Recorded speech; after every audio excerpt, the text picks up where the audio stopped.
नमस्कार। हमारे इस खास कार्यक्रम खबर पर नज़र में आपका स्वागत है। मैं हूं चंद्रशेखर जोशी। इस कार्यक्रम में हम बात करते हैं उन खबरों की जो अभी तक सुर्खियों में बनी हुई हैं और उन खबरों पर हम अपने संवाददाताओं से भी बातचीत करते हैं। तो आइए शुरुआत करते हैं। केंद्र सरकार के खिलाफ संसद में लाए गए विपक्ष के अविश्वास प्रस्ताव पर आज से लोकसभा में चर्चा शुरू हुई। अविश्वास प्रस्ताव पर कुल 16 घंटे चर्चा चलेगी। भाजपा की ओर से गोड्डा के सांसद निशिकांत दुबे ने चर्चा की शुरुआत की। चर्चा में भाजपा के कुल 15 सांसद अपना वक्तव्य देंगे। केंद्रीय गृह मंत्री अमित शाह और वित्त मंत्री निर्मला सीतारमण भी वक्ता होंगे। प्रधानमंत्री मोदी 10 अगस्त को चर्चा का जवाब देंगे। कांग्रेस की तरफ से असम से कांग्रेस पार्टी के सांसद गौरव गोगोई ने चर्चा की शुरुआत की। हालांकि कांग्रेस पार्टी की ओर से लोकसभा अध्यक्ष को इस बात का पत्र लिखा गया था कि राहुल गांधी चर्चा की शुरुआत करेंगे। इस पर संसदीय कार्य मंत्री प्रहलाद जोशी ने कांग्रेस पार्टी पर व्यंग्य भी कसा और सवाल भी उठाए। ऑफिस में एक चिट्ठी आया था सेक्रेटरी जनरल के ऑफिस में, श्री राहुल गांधी जी गौरव गोगोई के स्थान पर बोल रहे हैं। क्या हुआ सर? हम तो राहुल गांधी जी के भाषण सुनने के लिए हम उत्सुक है सर, हम उत्सुक है राहुल गांधी का। राहुल क्या हो गया ऐसे? क्या एकदम सुबह सर 11:55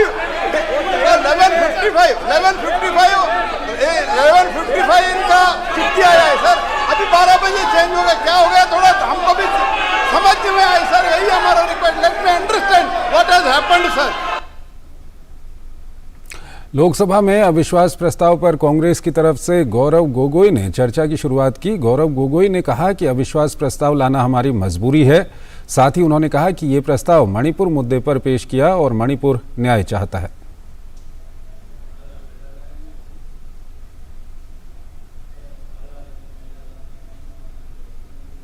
ये अविश्वास प्रस्ताव हमारी मजबूरी है। ये हमारी मजबूरी है कि हम अविश्वास प्रस्ताव हमें लाना पड़ा, क्योंकि ये बात कभी भी संख्या की नहीं थी। ये बात हमेशा इंसाफ की थी, मणिपुर के इंसाफ के लिए। क्योंकि मणिपुर आज इंसाफ मांगता है। मणिपुर का युवा इंसाफ मांगता है, मणिपुर की बेटी इंसाफ मांगती है, मणिपुर के किसान इंसाफ मांगते हैं, मणिपुर के छात्र इंसाफ मांगते हैं। संसदीय कार्य मंत्री अर्जुन राम मेघवाल ने विपक्ष के द्वारा लाए गए अविश्वास प्रस्ताव पर कहा कि ये प्रस्ताव घमंडिया गठबंधन लेकर आया है और वो अपनी एकजुटता की जांच करना चाहते हैं। नो कॉन्फिडेंस मोशन जैसे आपको पता है कि ये घमंडिया गठबंधन लेकर के आया है और इस घमंडिया गठबंधन की ये भावना है कि हम आपस में एक हैं क्या, अदरवाइज हमारे पास तो बहुमत है। ये क्यों नो कॉन्फिडेंस मोशन लेके आए हमारी समझ में नहीं आया, लेकिन शायद उनके मन में ये है कि हम एक हैं क्या, इसकी वो टेस्टिंग करना चाहते हैं। एक टेस्टिंग उन्होंने कल राज्यसभा में भी की और राज्यसभा के फ्लोर पे जो भाषण हुए उससे पता चल गया कि वो कोई मजबूत ग्राउंड पे नहीं थे। दिल्ली को राज्य मान रहे थे।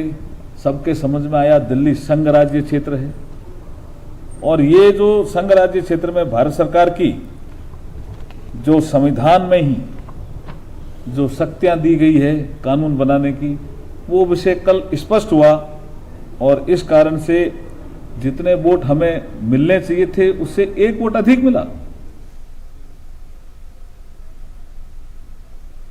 तो संसद में आज किस तरह से बहस चली इस मामले में अभी हम अपने संवाददाता से बातचीत करेंगे, लेकिन उससे पहले आपको बता दें कि प्रधानमंत्री मोदी ने भाजपा संसदीय दल की बैठक में कहा ये अविश्वास प्रस्ताव हमारे खिलाफ नहीं बल्कि विपक्ष में आपस में जो अविश्वास है उसके लिए है। सूत्रों के हवाले से पीएम ने यह भी कहा कि कल विपक्ष वालों ने राज्यसभा में कहा था ये सेमीफाइनल है और सबने उसका नतीजा देख लिया है और राज्यसभा में उम्मीद से ज्यादा समर्थन मिला।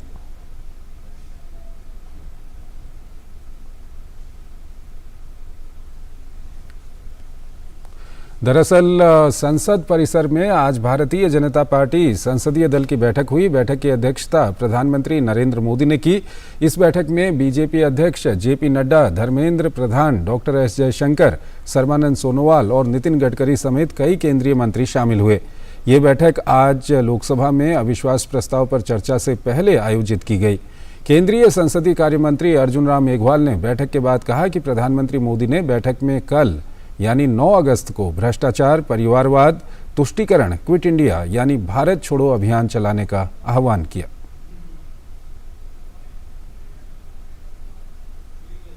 नौ अगस्त 2023 को जो हमें एक अभियान चलाना है, भ्रष्टाचार, क्विट इंडिया, परिवारवाद, क्विट इंडिया, तुष्टीकरण यानी vote bank politics, quit India, ये अभियान हमें 9 अगस्त 2023 से चलाना है। उसमें सारे एमपी जुड़े, ये प्रधानमंत्री जी ने आह्वान किया है। अर्जुन राम मेघवाल ने कहा कि 14 अगस्त को विभाजन विभीषिका दिवस मनाया जाएगा। साथ ही इस दिन मौन जुलूस निकालना है और हर घर तिरंगा अभियान निकालना है। 14 अगस्त 1947 को मां भारती की बेड़ियां नहीं, बदन काटा गया, भुजाएं काट दी गई। कितना उथल पुथल मचा। उस संबंध में जो अभी भी जो मां भारती को प्रणाम करने वाले लोग हैं, जो अपना घर बार छोड़ करके यहाँ आए, उनके बारे में भी उस 14 अगस्त की विभाजन की विभीषिका के बारे में सुनना और उस दिन क्या क्या घटा था उसकी जानकारी, उसके लिए सेमिनार आयोजित करना और एक मौन जुलूस निकालना, ये 14 अगस्त का एक कार्यक्रम हमें मिला है। साथ ही संसदीय कार्य मंत्री ने कहा कि बैठक में हर गांव से अमृत कलश यात्रा निकालने का फैसला लिया गया है। साथ ही उन्होंने कहा कि 2047 तक भारत को विकसित भारत बनाने के लिए शपथ पत्र के जरिए हर घर से संपर्क किया जाएगा। आज़ादी के अमृत महोत्सव के 75 साल का कार्यक्रम पूर्ण होने पर हर घर तिरंगा अभियान 15 अगस्त और उसके बाद एक बड़ा कार्यक्रम अमृत कलश यात्रा हर गांव से निकले और एक शपथ पत्र हो। उस शपथ पत्र में हर नागरिक एक शपथ ले कि मुझे 2047 तक 2047 तक भारत को विकसित भारत बनाना है और आत्मनिर्भर भारत बनाने में मेरी जो भी जिम्मेदारी है उसको मैं पूर्ण करूंगा। हमारे संवाददाता राजेश राज हमारे साथ जुड़ रहे हैं, उनसे हम बातचीत करेंगे। सबसे पहले उनसे हम बातचीत करेंगे जो आज संसदीय दल की बैठक हुई है उसको लेकर के। राजेश, आज की जो संसदीय दल की बैठक थी, किस तरह से उसको आपने क्या कुछ वहां पर देखा, क्योंकि काफी कुछ प्लान बीजेपी के लिए वहां पर बनाए गए हैं आने वाले दिनों के लिए?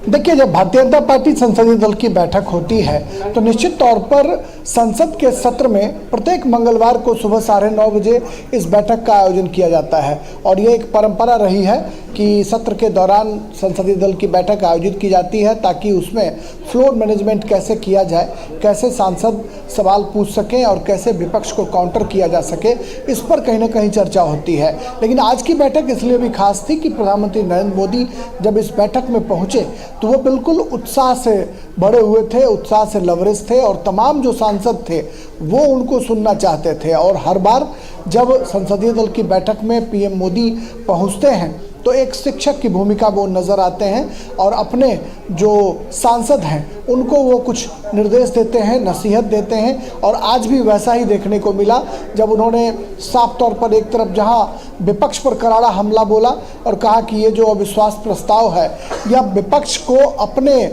स्वयं को मंथन करने या स्वयं अंदर जो तहखाने सब कुछ ठीक ठाक नहीं है, उसको तलाशने और उसको ढूंढने की एक कोशिश है।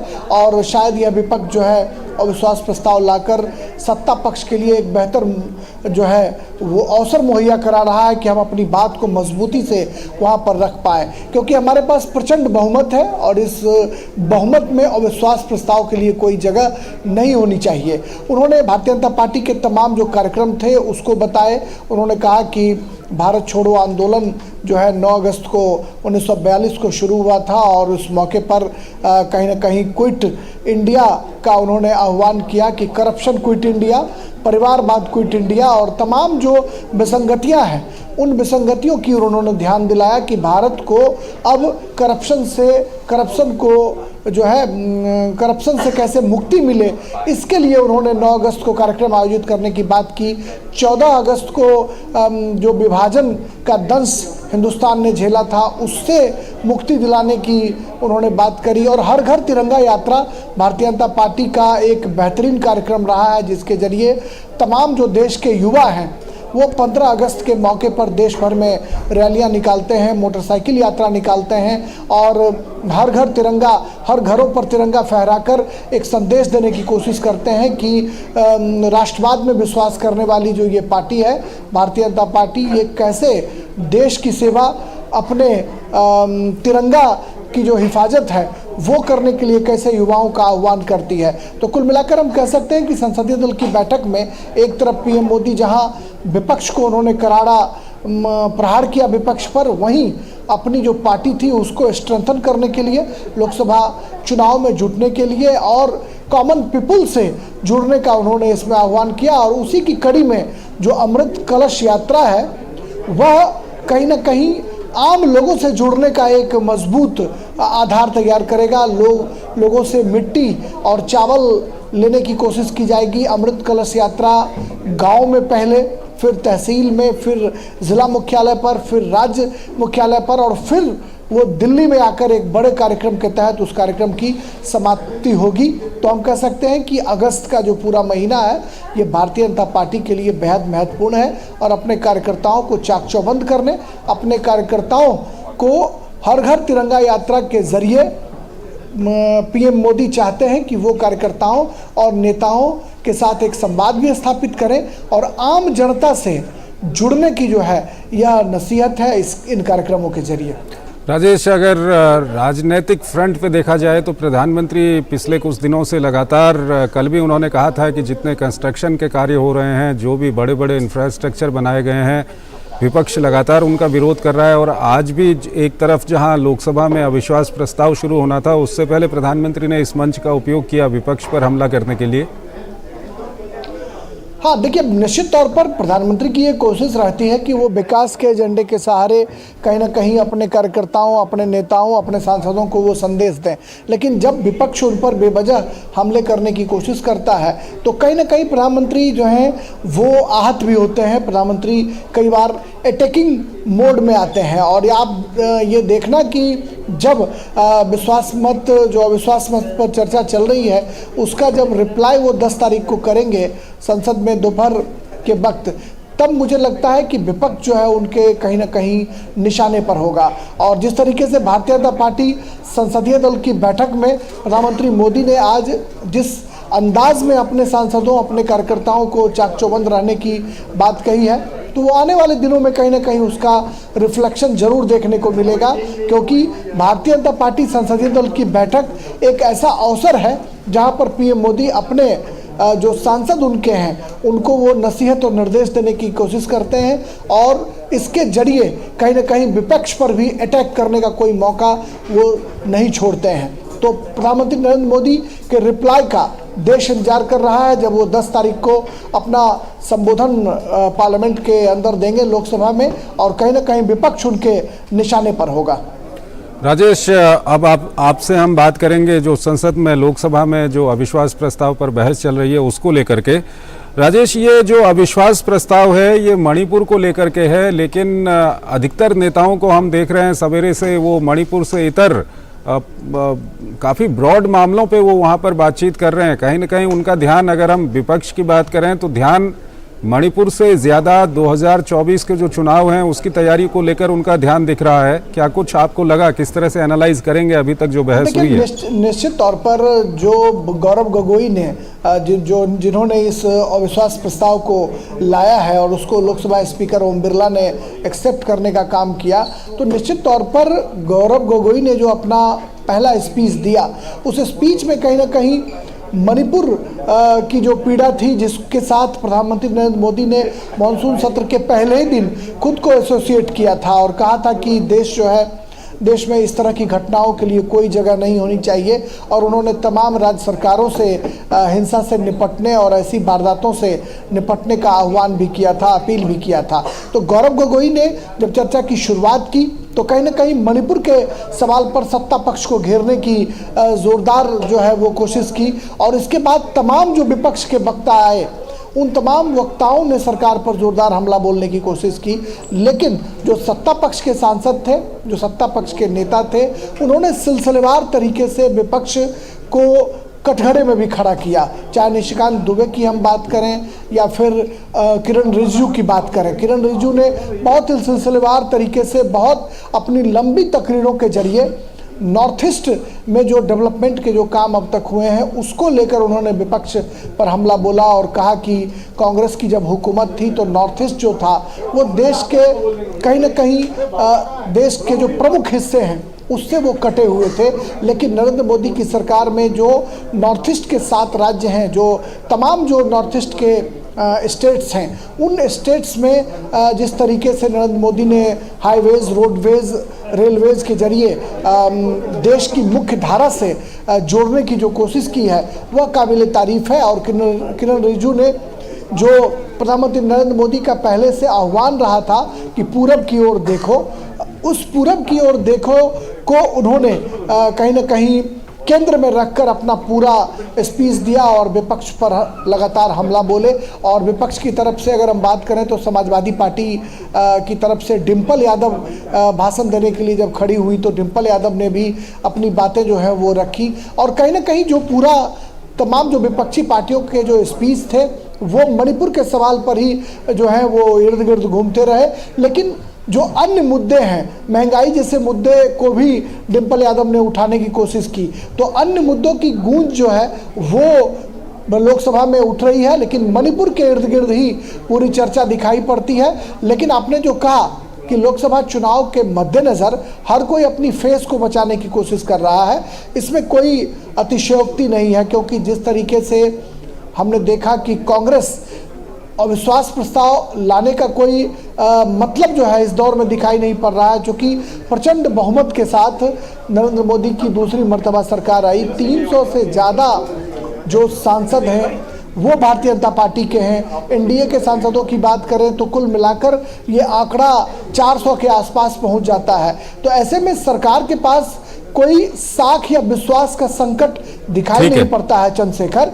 ऐसे में अविश्वास प्रस्ताव का कोई मतलब रह नहीं जाता है। लेकिन कांग्रेस चूंकि अपना फेस बचाना चाहती है, एक मजबूत विपक्ष के तौर पर अपने को स्थापित करने की जो उनकी जद्दोजहद है, उसमें कांग्रेस के भीतर जो तमाम तरह की लड़ाइयां हैं, उन लड़ाइयों को से बचने के लिए अविश्वास प्रस्ताव को लाने की कोशिश की गई है, जो एक मोटे तौर पर मैं जो समझ पा रहा हूं कि उन अपने अस्तित्व को बचाने के लिए विपक्ष की भूमिका को स्थापित करने के लिए अविश्वास प्रस्ताव पर विपक्ष जो है वो चर्चा करने को तैयार हुआ है। लेकिन चलिए, एक अच्छी बात ये दिखाई पड़ रही है कि अब तक मानसून सत्र में कोई चर्चा नहीं हो पा रही थी।